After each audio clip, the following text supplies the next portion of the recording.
Good afternoon, or good evening. Thank you guys so much for joining me today. This is In the Damn Way, Life, Love, and Everything in Between. I am your host and creator, Brandy Alexander, and I appreciate you guys for being lenient with me. I had a few things to take care of this weekend, and so we had to move the show to tonight. And so if you're not busy, I hope that you have stopped by to have a conversation with us. If you have any comments or if you can't hear me, please give me a shout out so that I can fix it. I'm still learning this technology, so you know. So again, we're talking about the series, Understanding Relationships, and tonight we're going to go into family dynamics, something that is very near and dear to should be everyone, but I know it's very near and dear to me, and just understanding like not even so much family dynamics, but the unhealthy part of family dynamics and how the reason why things don't get better is because generationally we continue to cycle this toxic behavior within our families, and so it never changes. It just continues to, get worse. And so tonight we're just going to go through a few of those, and I'll give a few examples of my life, my family, in hopes that if it is your family, we can talk about ways to kind of get through that, or hopefully what I'm bringing up kind of helps you to recognize what those things are in hopes of fixing them. So again, if you guys have been with me since the beginning, you understand and know that I have a very, very huge extended family, and then I have my own family, just me and my boys, and so they are the most important part to me, and so definitely want to make sure that we have a healthy relationship. But even within my small family, there can be, I don't want to say toxic behavior, but very unhealthy behavior that hinders us from growth. And so once we recognize those things, we have been able to kind of work on them. Not saying that we're all the way there, but we are working towards having a healthier family so that once they have their children, my grandchildren, or are dealing with anyone else within the extended part of the family, they can learn how to associate themselves in a healthier manner rather than just dealing with or tolerating whatever behavior that they know to be unhealthy. So I wanted to start off with just a few things that I noticed that, again, I say we do in my own family, so I can't imagine if other families do it or not, but it's definitely unhealthy. So let's start with passive aggressive behavior. We do this so much and we don't even know that we're doing it. Like we get so, and I'm sorry y'all, but we get so good at doing it that we don't even understand that we're even doing it anymore. A couple of examples that I thought of was the church hug. When you embrace family, I mean, that's supposed to be someone that you love dearly. Please tell me why we patting each other on the back, pretending that we're happy to see whomever it is that we haven't seen in a long time. I know I'm guilty of it, so I know if I'm guilty of it, then other people have been guilty of it toward me. And I'm understanding that everybody's not going to like me and my family, and that's okay. But, well, we'll get to that later. Yeah, I'll save that. Another one is empty conversation. If you don't want to talk to me, or if there's something or if you're not feeling me, don't fill it up with empty conversation. Conversation that goes nowhere, conversation that doesn't mean anything. Or if we have an issue, or say we have an issue and you tell me, oh, we need to get together so we can talk about it. Or the biggest one, we need to get together. You know, and I know, if I have not seen you in 5 years, the likelihood of us getting together to discuss or do anything are very slim to null. I would just rather you say, hey, it's good seeing you. I would love for us to do better in trying to get together, rather than you saying, oh, we need to get together. And it's kind of like you're saying it as you're walking away. It's empty conversation. It's empty words. You could have kept it to yourself. You could have went on about your business. We could have went that whole day without you making me feel as though you truly miss me or you truly want to repair our relationship, when you have no inkling of repairing whatever it is that's keeping us from being together, bonded. You're okay with us continuing that broken relationship. It works for you. So if it works for you, then just spare me. Continue walking, wave, hey, how you doing? That sort of thing. But you don't have to stop and give me your empty words just for the sake of having a conversation with me. I can do without that. I don't know if you guys are feeling or even understand where I'm coming from when people do that, but it's just like, why? Like, go find somebody else to talk to, or just leave me alone. I wasn't bothering you. I didn't need those words. It wasn't like I was asking you to spend some time with me. So again, the empty conversations can be kept to yourself. And another one, and I just spoke briefly about it, but the making the empty promises. If you know we need to talk, or if we have an issue and you truly want to talk about it, cool. But let's talk about it right now. Right now. Let's not wait till tomorrow, next week, next year. Let's talk about it. If you truly want to talk about it. Now, if you don't even say it. It's okay. Because at the end of the day, and I know people say, oh, it might not be the right place or the right time. If I know that I may not see you again, it's the right place and the right time. If I know that I'm going to leave here still feeling a type of way, and I'm going to, harbor all of that stress and anxiety of, just being around you, right now is the right time. Stop waiting for tomorrow, because tomorrow may not happen. The biggest example that I can give you guys is, when I lost my dad, and I'm not going to continue to dwell on that, but I am, but I'm not. But anyway, I spoke to him 30 minutes before he passed away. 30 minutes.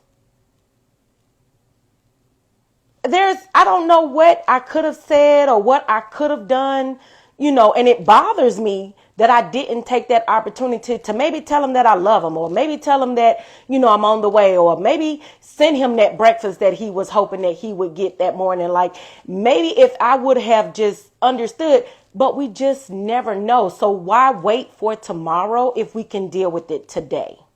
If there's something bothering you and you see me at an event, right now is the time if we need to have a conversation. Let's do it. Now, we may need to finish it because it may not get finished, but definitely starting that conversation, because I want you to know that I want you to feel the love that I have for you.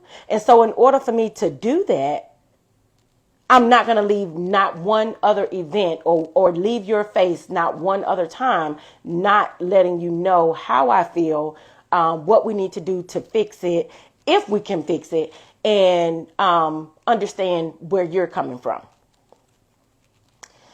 So, and I hope you guys are understanding that passive aggressive behavior is so negative, it's so toxic, it's so, just be honest. Be honest. You don't like me, you don't mess with me, you don't deal with me, tell me why.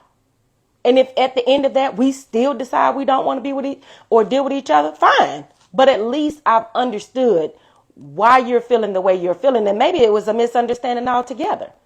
But if we keep this passive aggressive behavior and pretending that we like this person, or, pretending that this, we family, no, that's not what family does. healthy families, that's not what they do. Unhealthy families, they do it all the time. Toxic families, they do it all the time.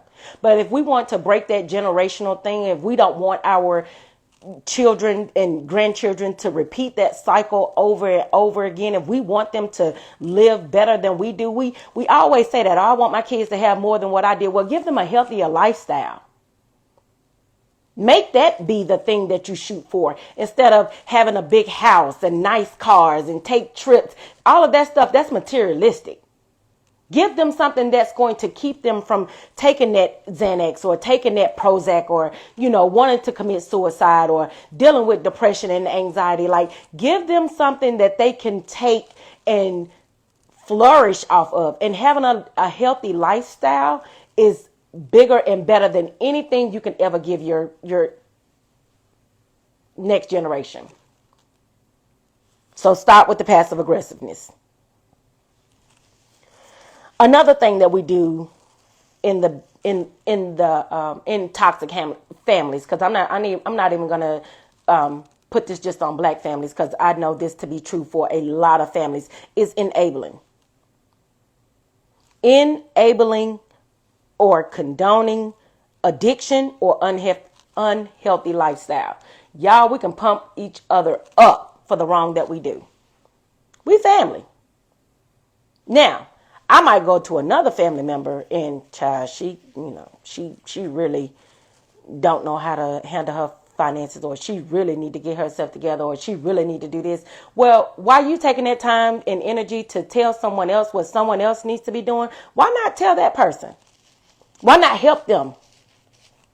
Instead of condoning and enabling and giving them money to go feed their addiction, or giving them money when their light bill is off because they refuse to work, go have a private conversation with them and say, okay, let me help you write your resume so that you can get a better job.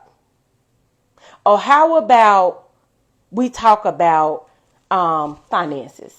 I used to have trouble with my finances. So, and I see that you have, a little trouble. So I wanted to help you understand your finances, maybe help you create a budget, help you to understand what it means to pay your bill on time, help you to understand your credit score, help you to understand what it means to have a savings account, help someone to understand rather than enabling them to continue that behavior, because guess what? That behavior continues to cycle.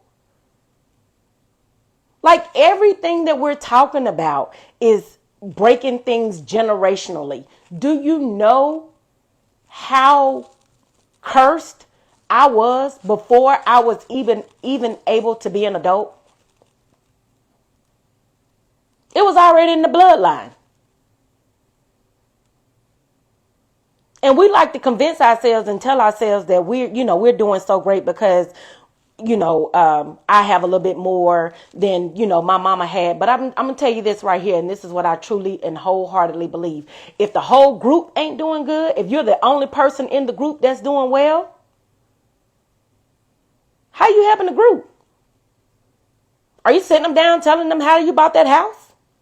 Are you sitting them down telling them how you wrote all your bills down and created a budget, or how you went to this program? Like, are you truly showing others how to get to where you are? Because if you're not, yet you're speaking on what you have.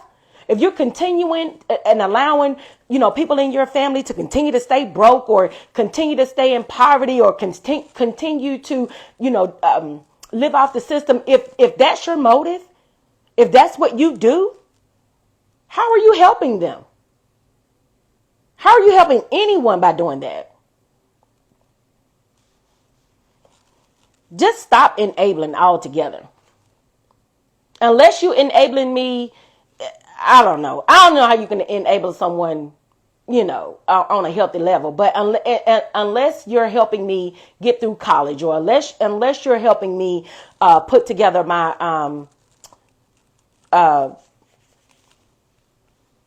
I don't know, for your business. Unless you're helping me put things together so that I can better myself, please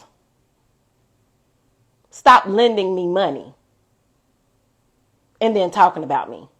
Please stop handing me a bag of food and talking about me. Please Stop enabling my foolishness and then going around and talking about me, because it doesn't help me. It hinders me.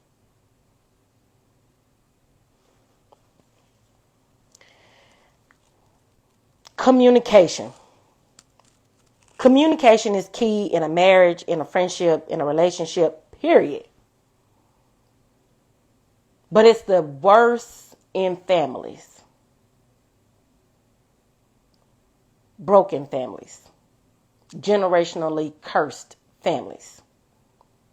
When no one is used to talking to you, yet they're more comfortable talking at you, it's not healthy. It's really not healthy. Sweeping problems under the rug is not healthy. I have problems with people in my family. I don't even know why I still have the problem. They probably don't even know why we still have the problem. Yet we still have the problem. But when we get together, when we're amongst a group of people, we embrace each other with that church hug. We have those empty conversations and pretend that everything is all good, only to go back home and I still don't like that person. It takes so much power, energy, strength to remember why you dislike a person than it does to communicate and tell that person when it happened, look, I did not like when you XYZ. This is how it made me feel.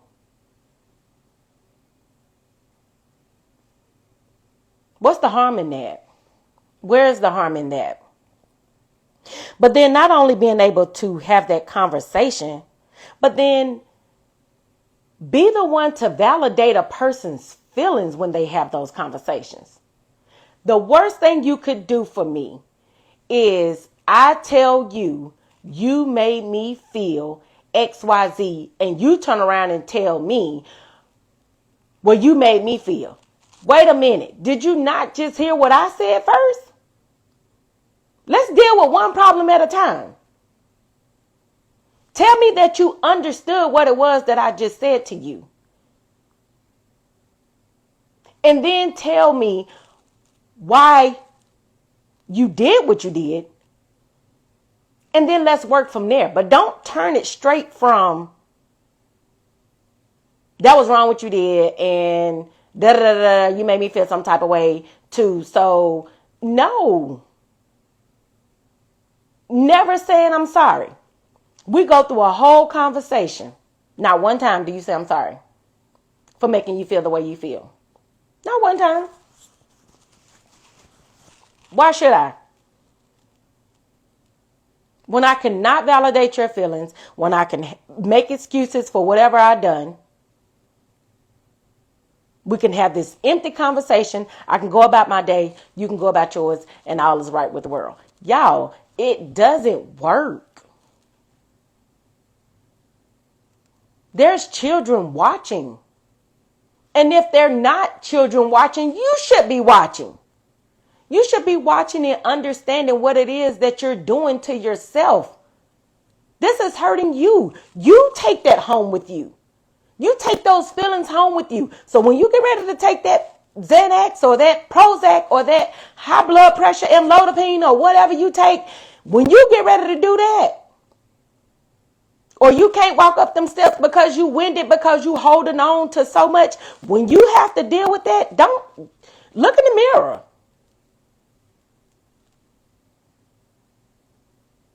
Because you holding on to something you don't have to hold on to. All I have to do is to listen to you. Listen to what you're telling me that I did to you or how I made you feel. Validate the fact that you feel that way. I do understand how you feel. I do understand how that could have hurt you. I do understand how that could have been misunderstood. But that was not my motive. And this is why. Make it a conversation and not a blame game. I'm not here to tell you nobody's right and nobody's wrong. But I am here to tell you is I don't like the place that we are, and I want to fix it. That's what I'm telling you when I'm having a conversation with you. I don't like this place. I don't like this person that you are at the moment, or that you made me feel. I don't like the way you made me feel in this moment. Let's fix it.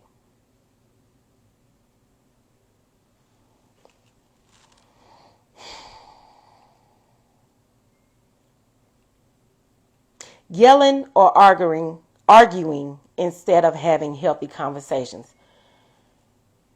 We talk loud in my family already. We really do. Like, just overly loud, just annoyingly loud. And I'm one of them. I could care less. But how much do you honestly think someone hears when you're repeatedly yelling at them? We yelling, we cussing, we screaming. Everybody want to get their feelings. Everybody want to be heard. Everybody want to, get it all out at that time. How much do you think you have heard?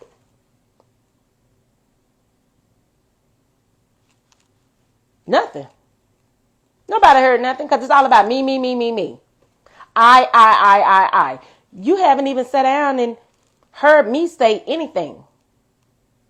And I definitely haven't heard you say anything, because I'm yelling back at you. We're yelling and crying all at the same time. We can't get nothing accomplished. Problem continues to fester.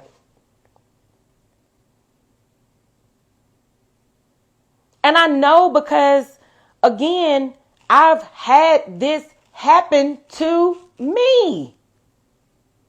I'm not making this up. I've had this happen. Me and my sister, I love her dearly. We cannot be in the same room for too long. We just can't do it. And don't add alcohol to it. Oh, that's just worse. We have to deal with each other in doses. Again, love her. But because we don't have a healthy relationship, I despise some of the things that she does. I despise the way she acts. And so automatically, when she's in my presence, and it may be the same thing for her, I don't know, I haven't asked. But automatically, I already start to feel a certain way.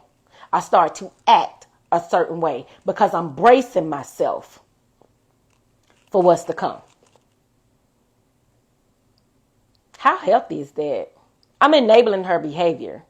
Because, one, I'm allowing her to continue to come into my space, knowing how she makes me feel.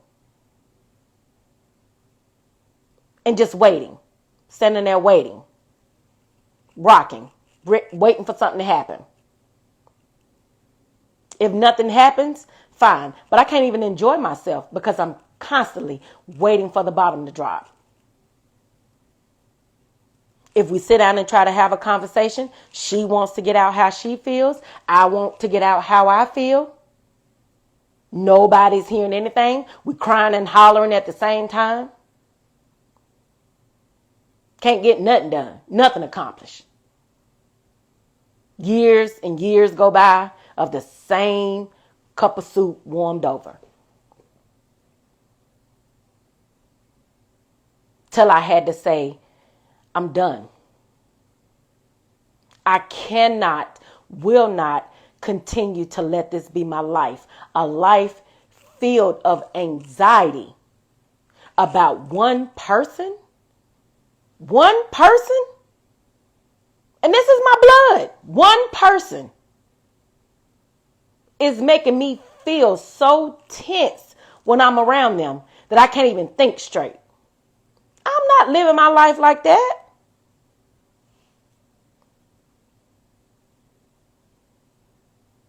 Nikki just made a comment. I've never been able to hear anything that someone says when yelling, and I don't like to argue. I check out mentally and distance myself. Absolutely. Absolutely. Nobody want to hear that.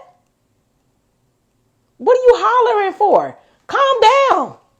Let's talk about it. But when you're not in a healthy space, you can't do that. And I don't need you talking at me when we're doing it. When we're trying to have a conversation, don't talk at me. Don't stand in front of me like a teacher or sit across from me like we in a classroom, or you my boss and I'm coming in for, because I done something wrong. Don't do that. One, it puts everybody on edge. Two, nobody's listening. Everybody checked out because now you think you control the situation. I'm going to control my part of the situation, conversation. And so still nothing's getting dealt with. I would love to sit down with my sister in a healthy space and have a healthy conversation. But you know what? I have to finish my journey first. I have to finish my journey first. Because I promise you, I'm not in a place, I'm not even nowhere close to being in a place to having a conversation with someone and someone that makes me feel that way and not react.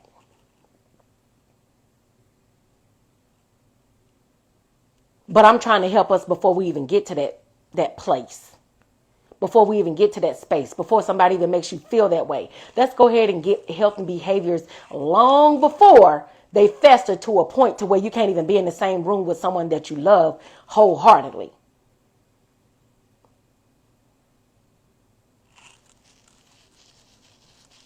We have to change it. We have to change it.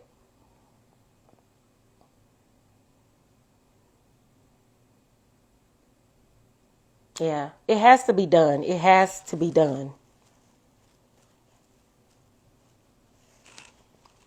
Some things that I feel like would be conducive, there go that word again, y'all, conducive to helping get out of these situations. One is plan getaways. The reason why I feel like most people can't have healthy conversation is they become territorial. So if I'm in a place that's familiar or you're in a place that's familiar, whomever that person is going to be in control of the situation or the conversation. Some people feel. So they already defensive. So the conversation ain't going to go well. So if I say, meet me at my favorite restaurant,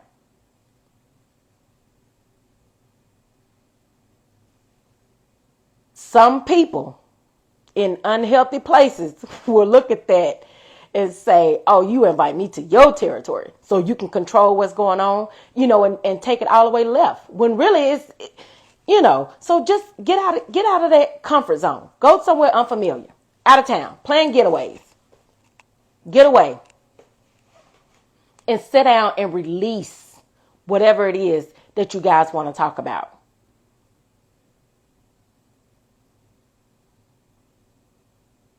No alcohol. God knows alcohol should not be allowed when you're trying to have a healthy conversation. Most people like to do it over wine, but they shouldn't. Alcohol will intense the conversation. Before you know it, like Nikki just pointed out, somebody yelling, it turns into a yelling spree and everybody in their feelings.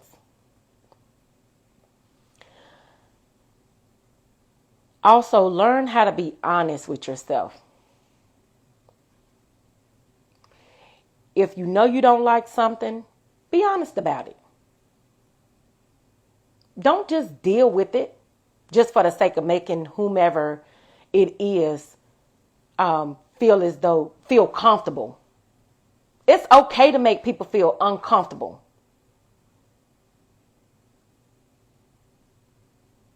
Because you want a level playing field. You don't ever want anyone to feel like they're controlling you. Again, another unhealthy behavior. But we're not going to go into that. We was in that last week, so come on back with me. But anyway, we don't want to be in that space. So don't put yourself in that place. Be honest. Somebody invite you somewhere you don't want to go. I don't want to go. I don't like it when we go there. I just don't feel comfortable, whatever. I don't feel comfortable. I don't feel safe. I hope that you have a very good time, but I just don't feel comfortable. And so I'm not going to go. Don't go and spoil everybody's night because you don't want to be there. Who does that? You're making a situation when it doesn't have to be one.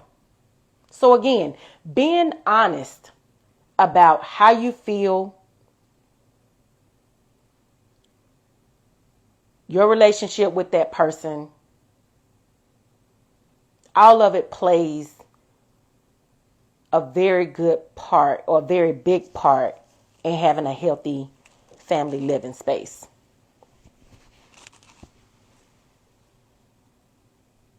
Learn how to communicate. It's important. Even if you just have to start talking with yourself first.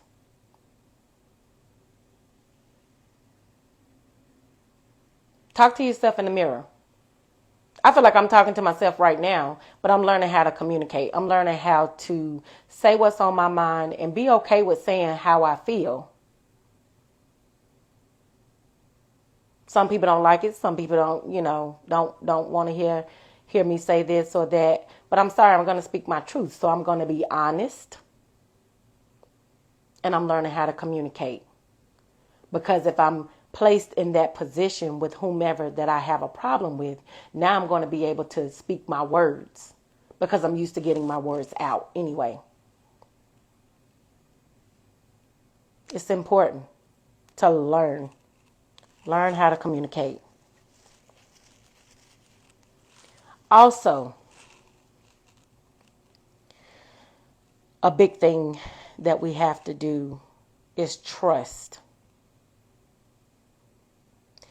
If I have forgiven you or you have forgiven me, trust that I got your best interest at heart. Stop holding on to it. If we had an argument 6 months ago, but we talked about it and we dealt with it and we worked through it and now we're in a healthy space, please let it go. Notice I said we worked through it because, I said getting through and getting over is two totally different things and we want to get through everything. So once we've gotten through it, we've worked through it and you've been honest and you were telling the truth, let it go. For 6 months now, what's this? August, for 7 months, I had a family member that was constantly talking about me, saying the same thing, even though I thought the conversation was dead. We talked about it. We dealt with it, I thought. But if we didn't, bring it back to me. Stop talking about it.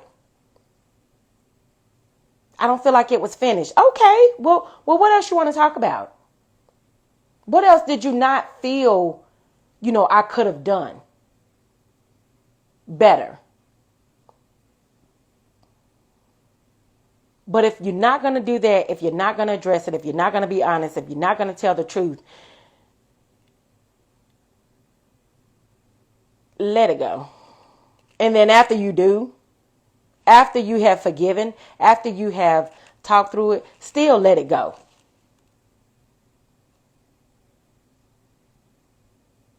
Don't keep bringing it up in my face and then get mad when I explode. Well, you taunting me. You taunting me with this same conversation that we already dealt with. Now I'm flipping now. Oh my gosh, she crazy. No, she not crazy. She just tired of talking about the same thing. She tired of hearing it from different people, different versions of the same story that you claim we were done with.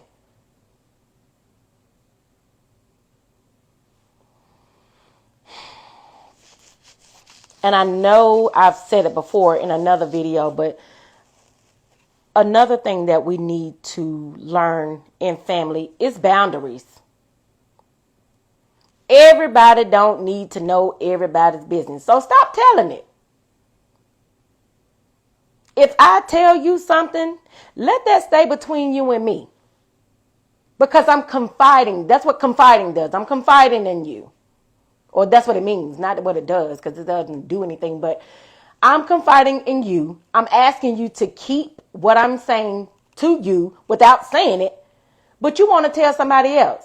Now, by the time it gets back to me, the story has changed. And if I confront you about it or try to have a healthy conversation, but right now I'm not in a healthy place. I'm working on it. I'm on my journey. So I'm confronting people at this point. But then when I confront you, you want to, make up excuses or, not validate my feelings about feeling some type of way about it.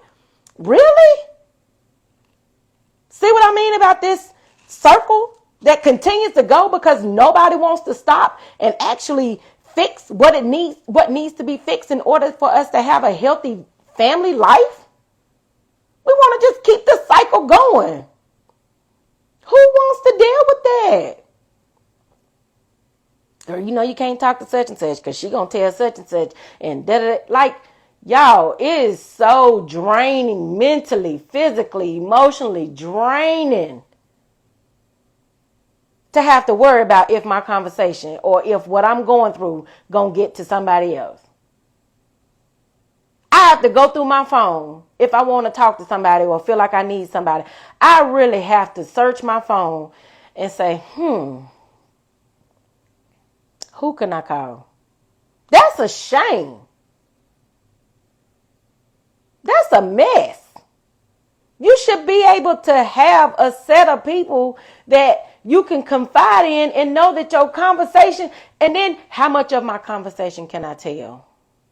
How much of what I'm dealing with can I actually say without being judged or persecuted or going somewhere else? We got to stop it, y'all.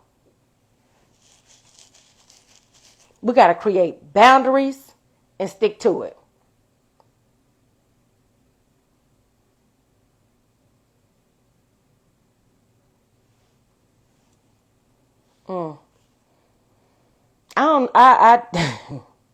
I'm sorry, y'all. This conversation just has brought up a whole bunch of emotions that I didn't even know I had. But seriously, boundaries in families are so important. But in order for us to create healthy boundaries, we got to stop or we got to start listening and understanding and validating and trusting and being honest with people so that people feel comfortable, because it's people out here that's going through real stuff in families. I thought I was having a mental breakdown. I couldn't talk to nobody.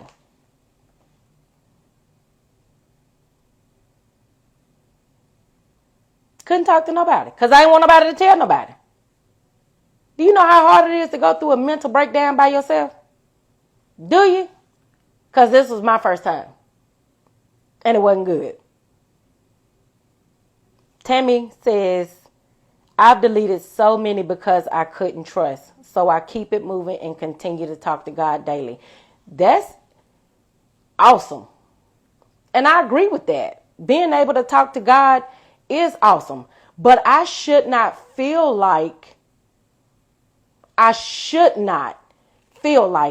have a whole family and I have nobody I can talk to.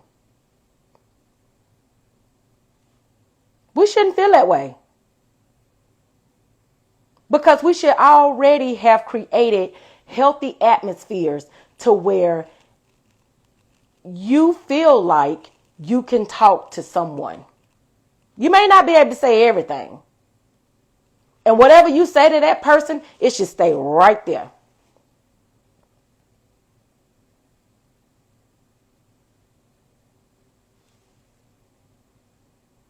I don't understand why it's so complicated.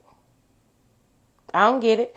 But, I guess it's something that we'll continue to have to work on in families, because it is something that, we don't do. Everybody's line crosses everybody else's. No boundaries. Nobody creates boundaries. Because it's just, and if they do, it's boundaries that's so tight, it's almost like a clique.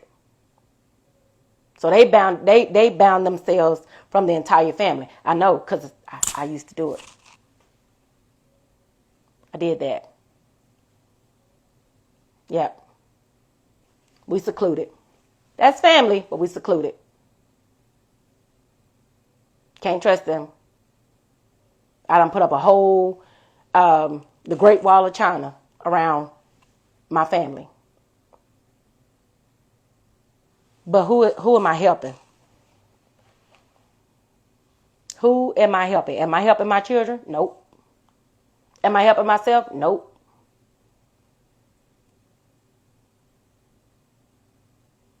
So we have to create healthy boundaries and know that I can talk to this person, I can talk to that person, and those two may not know what it is I'm talking about because it don't need to be.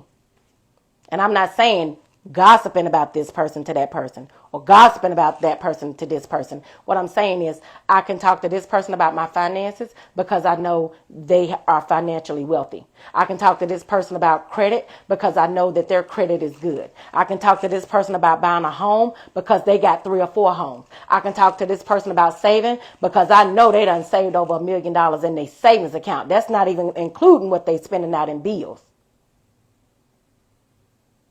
That's the conversations I'm talking about having. I'm not talking about what she wore to the cookout or what they got going on in their house or this, that, and the third. I'm not talking about that. I'm talking about having healthy conversations.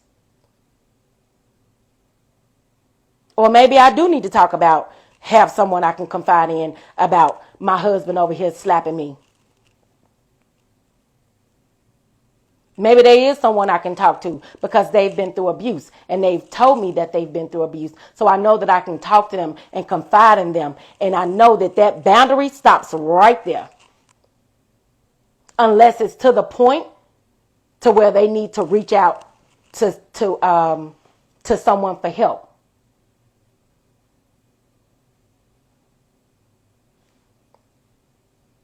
We got to know when to stop. Stop trying to intertwine everything. Everything is not everybody's business. Nikki says you shouldn't have to worry about someone repeating something that you share with them. You shouldn't. You shouldn't. But in families, it's like oh my God, it's like a wildfire. You might as well just hold a meeting in unhealthy families. I ain't going to say in all families. You might as well just hold a meeting and just tell everybody what you want to say. Because I promise you, by the end of the week, everybody going to know anyway.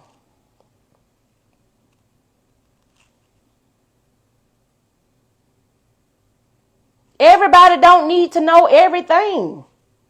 You don't need to know that my finances messed up. Because your finances messed up. I need to just confide in that person whose finances ain't messed up and hopefully get some help so that I can get out of my situation rather than being talked about to you and you broker than I am. I can go on and on and on about the unhealthy family dynamics, but I hope y'all get the gist of what I'm trying to say. We have to continue creating healthy atmospheres. Stop trying to dictate what a person feels. Stop trying to control all situations, because you know what? If we let go and actually be honest and open and free about everything that we're going through, we can delete some of these problems that they say we have as a people, y'all. I heard somebody on TikTok today talk about, it said that we don't stick together. We don't, because we don't do it enough. We do to a certain extent, but we don't do it enough to where somebody can't say that. We'll throw each other up under the bus quick instead of pulling each other up. I ain't made it to where I'm going yet. But I'm already reaching back. Because what I don't want is for somebody to have to wait until they're my age to get the gems that I have in order to get the success that God has called them to have. Why? Why make them wait when I can give it to them now? If they 13, 14, 15, I'm already breaking cycles by giving you the gems that I have, telling you about, oh, child, I used to have bad credit. Sure did. Child, I used to do this. Child, I used to do that. Being open and honest and letting you know that it's okay to be in the position where you're in. It's not okay to stay in that position. So I'm not going to enable you to stay broke. And I'm not going to enable you to stay uneducated. And I'm not going to enable you to stay a renter when you know you want a house with a yard, for your kids to play in. I'm not going to be the one to do it.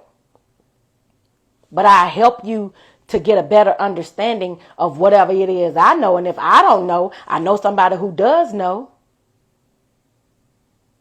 So I'm going to hook you up with them. We're going to break this cycle before you get to 42. Because see, I'm already at 42 and I'm still trying to learn. I'm still trying to unpack. I'm still trying to understand. I don't want you to wait until you're my age. I want you to get it early. So you can be better off than where I am when you get 42. I want you to already be living a healthy life. And that doesn't mean having all the riches in the world. That means going to sleep and resting at night and being able to get up in the morning refreshed and ready for whatever the world has to give you because you already have your armor on when you wake up in the morning. I don't think people understand that. But if I go to bed heavy, I'm waking up heavy. I ain't doing nothing but go to sleep if I slept. Because I'm trying to keep track of who I don't like and trying to remember that I need to, talk about her and trying to remember, that I need to be this way when I see this person. I'm trying to remember too much unnecessariness. I don't even know if that's a word, but I'm trying to keep this unhealthy family dynamic going. And in order for me to do that, I got to be just as unhealthy as they are. The devil is a lie. I refuse. You can stay in this place, but I'm gonna go ahead and get on out. Whew. So I hope y'all understood, and got the gist of where I was coming from. Again, I know there may be some people who may not like what I've said, and that's okay. Everyone is entitled to your opinion. One thing I wanted to address, Tammy says that even when you talk to those certain people, they aren't always there to help. You tell your situation and nothing changes. That's because they're not in a healthy place. That's the point. That what you're saying right now is the whole entire point. We all have to get on a healthy level so that we can help one another. If one or two of us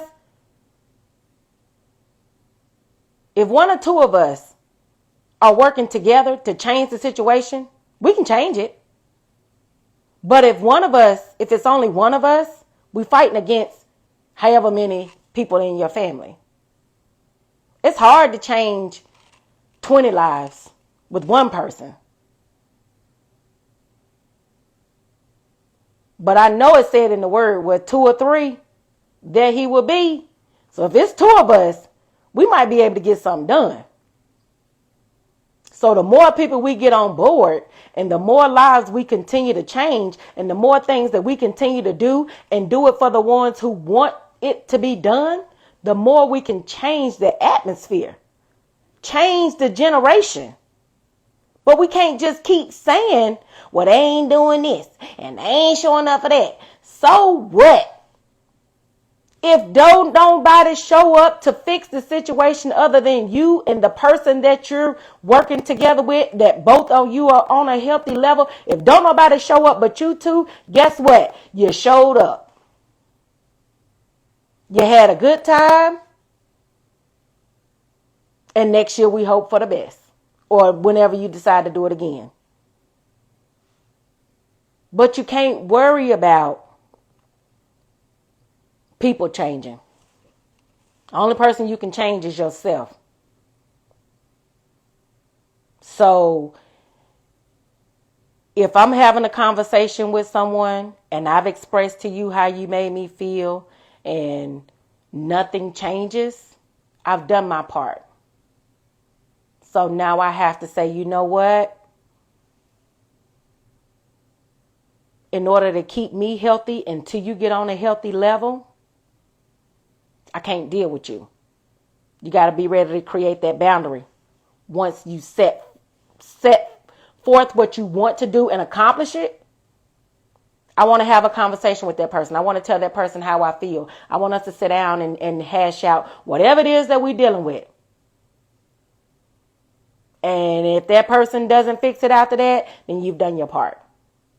If you want to, have an event so we can all get together and do this and don't nobody show up, I've done my part. Now I can continue to keep going in hopes that more people will join, or I can just say, you know what, I'm going to take myself out of the situation. And when people are mentally ready or in a healthier space, they'll join me. They'll join me. But you can't expect unhealthy people to want to be with healthy people, because then they recognize how unhealthy they are.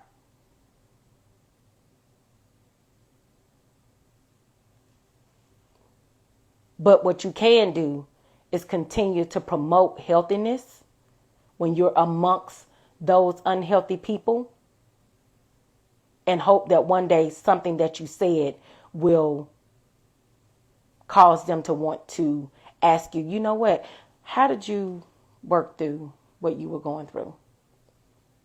Because everything ain't about you. Everything is not about you. Some things some people are dealing with and they don't know how to process it. They don't know how to deal with it. So if they don't, you can't expect for them to change just because you said whatever you said or did whatever you did. So I appreciate you guys for joining me tonight. I appreciate, shout out to my Aunt Tammy for showing up. I really appreciate you being here, Miss Paulette, Miss Nikki, Miss Dana, and the Miss Mina. Thank you guys for joining tonight. If I did not see a comment or see your name, I apologize, but I do thank you for being here. This is our last night on. Oh, thank you. Thank you. She says she loved my glasses. I do too. I can see a whole lot better than them contacts, and plus they fall out of my eyes. So thank you. We'll be back next Saturday. We have a new series coming up. If you like what we're doing, please go to my website, www.therealbrandyalexander.com, and leave a comment. If you want to come on the show again, you can visit my website and go to contact and let me know you want to join the show. I can give you an update as to what is coming out, and you can decide which show you want to be on. And if I don't have enough guests, you're more than welcome to join me. I love having conversations with people. I'm not going to stop talking, because at the end of the day, the only way I can help change somebody is to continue to say what's wrong in the situation. And not everything is about somebody else. A lot of it is about me. So I'm working on me. So while I'm working on me, I hope that you're working on you. You can catch this again tomorrow on YouTube, Spotify, Apple Podcasts, RSS.com. Also my website, www.therealbrandyalexander. Again, thank you so much for joining me tonight. I will see you guys Saturday. Follow me on Instagram at The Real Brandy Alexander or Facebook, The Real Brandy Alexander. And you guys have a good night. Thank you.